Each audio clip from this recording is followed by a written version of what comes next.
Hello everyone, I'm Niranjan and I'm here to talk about our latest work on estimating the mass distribution of articulated objects using non-prehensile manipulation. Humans have an intuition of how things behave when we interact with them and when objects interact with each other. This physical intuition is learned during the initial stages of childhood and forms an important part of cognitive development. Robotic perception is often treated as a one-way street where information flows from the outside world which the robot processes and makes decisions to act upon. This is in stark contrast to how humans learn, where we often interact to perceive and perceive to interact. Having a smart strategy to interact with an object augments passive observation by giving us the capacity to discover low probability events that end up giving highly useful information about the object. In our work, we use interaction to identify physical properties of an object that we otherwise would have no clue about. Before we focus on articulated objects, let us consider a simpler case.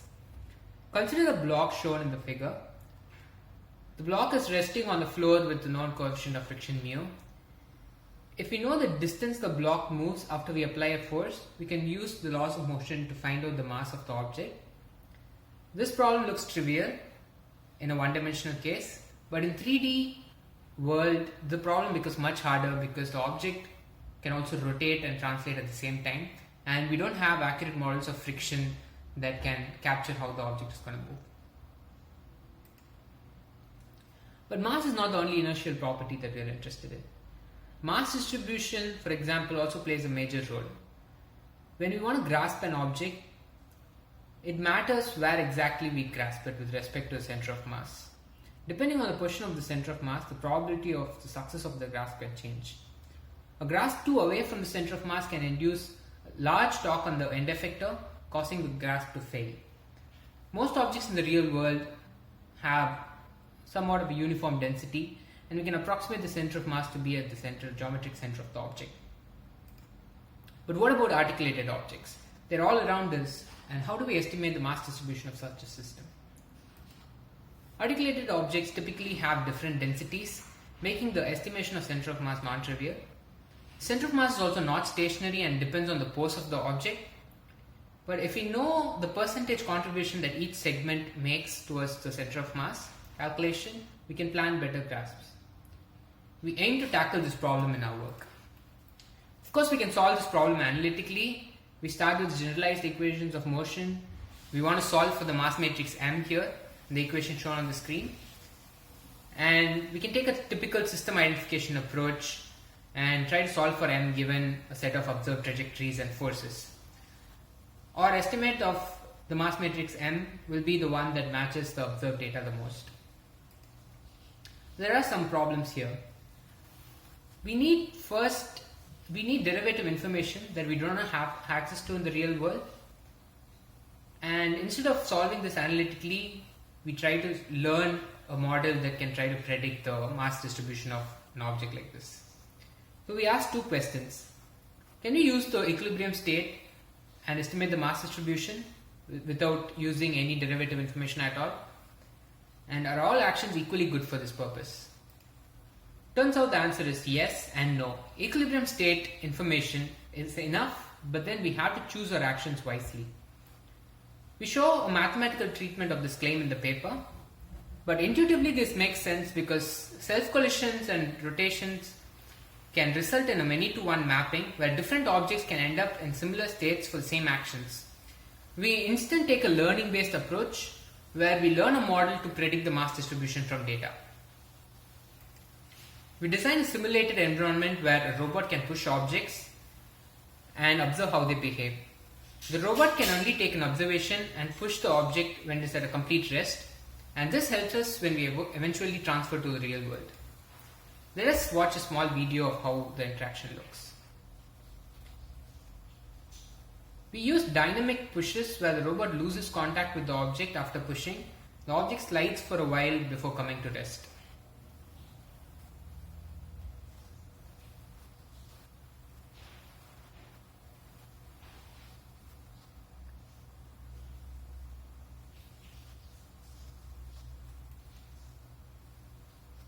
The action space of this problem is high dimensional So to simplify the learning problem, we parameterize the set of useful actions with a pose-agnostic mapping.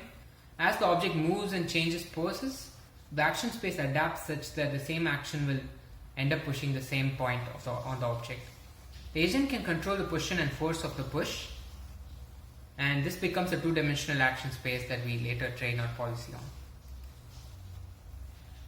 Given a sequence of observation action pairs, how can we predict the mass distribution?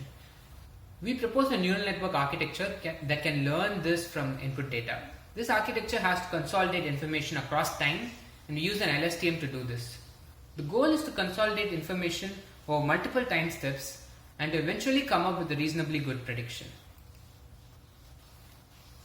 The predictor outputs the mass distribution given trajectories, but what should those trajectories be?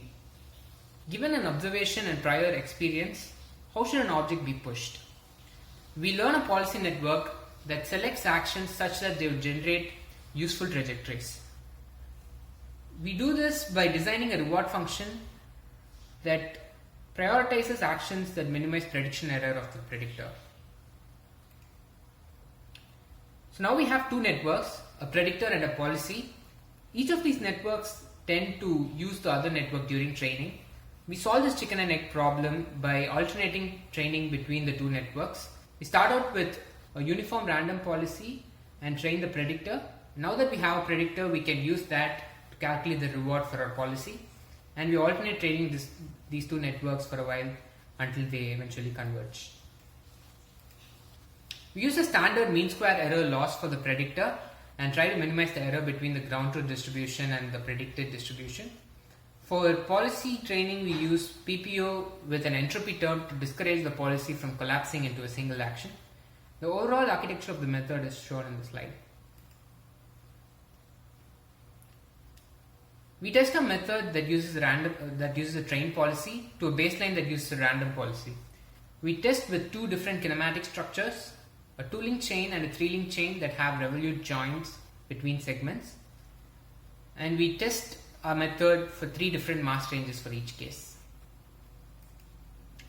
So objects in each case have randomized friction, randomized body sizes, mass that is sampled randomly from the range, noise in actions and observations, and in such a setup, a wider range such as a mass range of 0.1 kg to 10 kg poses a much harder problem.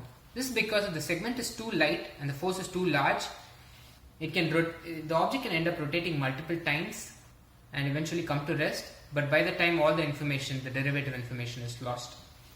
If it's too heavy, it might barely move and the observation becomes dominated by noise. We observe that our method has a larger improvement for a wider mass range. And we also see that with every meta-iteration, we observe a gradual drop in the prediction error until it eventually converges and settles down. Now, given that we have trained these networks in simulation, how do they scale to the real world scenarios? So in order to test this out in the real world, we first build articulated objects similar to the objects that we interacted with in simulation. We 3D print articulated chains with ball bearing joints, and we have hollow mass chambers where we can add weights and change the effective mass distribution. We use 5 different mass distributions in our experiments and treat this as a classification problem. We use trackers on the top of the object to know where exactly the object is and the pose of the object. We use a UR10 robot to push objects around, and the robot hits the object with sufficient speed such that it moves after losing contact with the end effector, similar to what we saw in the simulations. Let us see a video of how such an interaction looks.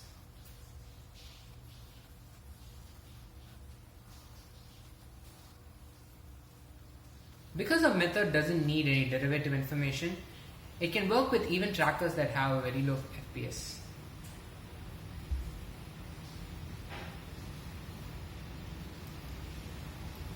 Training a predictor in the real world requires unrealistic amount of data. So we instead take features from the predictor that was trained in simulation and train a small classifier on top of it to transfer it to the real world. So in this setup, we only need about 150 episodes to train this classifier, but the policy that is trained in simulation can be directly transferred to the real world because we are essentially dealing with the same object in both cases. we compare the results of our method in the real world to two baselines: a random chance baseline that assigns a random object class to the object, and a random policy which is same as the baseline that we use in the simulated results. We find that our method significantly outperforms both of these baselines. So for future work, we want to look into using image observations instead of directly using the pose of the object, and we also want to investigate learning unsupervised latent representations that explain how an object behaves and use it to answer counterfactual questions. For example, having seen how objects A and B behave when we interact with them, how will a combination of those two objects behave? Thank you.